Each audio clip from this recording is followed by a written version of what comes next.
Bueno, hola a todos. El día de hoy vamos a hablar de una de las críticas que más se le hacen al candidato presidencial Gustavo Petro, que fue guerrillero. Muchas personas, cuando oyen que Gustavo Petro se alzó en armas contra el Estado colombiano, dicen, pero ¿cómo es posible que una persona que haya hecho esto hoy esté aspirando a ser presidente de la República de Colombia? Entonces, como primera medida, yo creo que es importante desaprender una cantidad de cosas erróneas que nos han metido los medios de comunicación en la cabeza. Lo primero es que el M-19 y las FARC son guerrillas totalmente diferentes. Fueron guerrillas totalmente diferentes.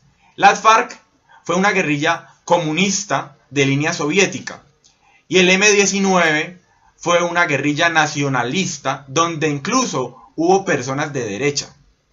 ¿Y por qué surgió el M-19? Porque el 19 de abril de 1970 se robaron las elecciones en Colombia. Los candidatos Gustavo Rojas Pinilla y Misael Pastrana Borrero, el padre del expresidente Andrés Pastrana, se presentaron a los comicios de ese año para la presidencia de la República. ¿Qué pasó?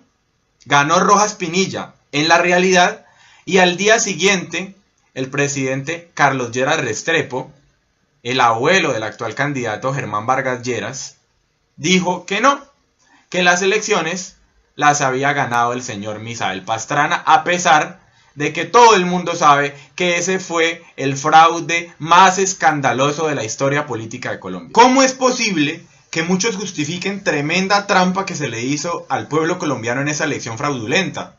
Como si nada hubiera pasado y como si el pueblo no tuviera el derecho legítimo de rebelarse en armas.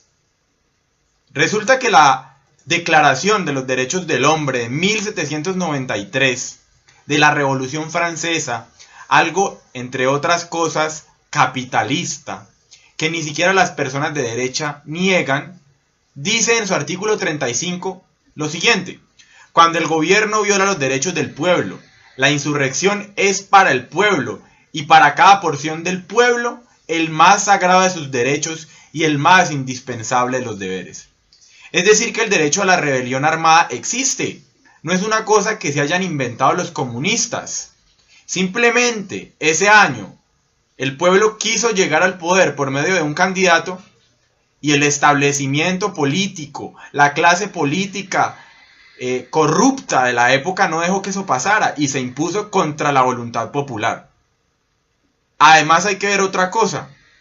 Estábamos bajo la vigencia de la Constitución de 1886, una constitución dictatorial, sin libertad de cultos, donde la religión católica era la oficial del Estado, sin acción de tutela, donde podían pasar por encima de los derechos de todos ustedes, sin el reconocimiento de las comunidades indígenas y de las comunidades afros como sujetos de derecho, o por lo menos como sujetos de derecho especiales, con limitación de las libertades humanas. Este era un estado donde manteníamos todo el tiempo en estado de sitio, donde se cercenaban y se limitaban los derechos fundamentales. Entonces, ¿cómo es posible que nos digan que alzarse en armas contra esto tan injusto, además, no es justificable? Gracias a ese proceso de paz que se hizo con el M-19, que terminó en la Constitución de 1991, hoy tenemos esa nueva Constitución que, si bien tiene todas las fallas que ustedes les puedan encontrar, no se compara en nada a la vieja Constitución del 86, que violaba casi todos los derechos fundamentales de la población colombiana. Entonces, ¿será que fueron tan malos los guerrilleros del M-19? Muchos dicen que se tomaron el Palacio de Justicia y que mataron una cantidad de magistrados. Primero, si estaban combatiendo contra el Estado, ¿no era natural que se tomaran uno de los órganos judiciales más importantes del Estado? Pues claro que sí, eso hace parte de su lucha armada.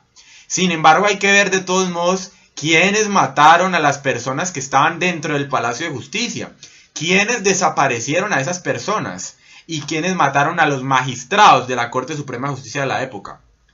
Vayan a ver los informes que hay al respecto y se van a dar cuenta que incluso hay sentencias judiciales que dicen que fueron asesinados y desaparecidos por el Ejército Nacional, por el Estado colombiano. Hoy, con la Constitución de 1991, hay que aceptar que existen nuevas garantías que por lo menos yo creo que no justifican la existencia de la lucha armada en este momento en Colombia.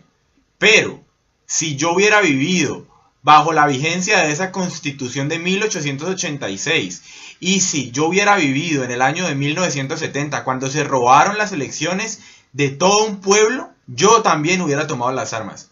Así que sí, Petro fue guerrillero. ¿Y qué?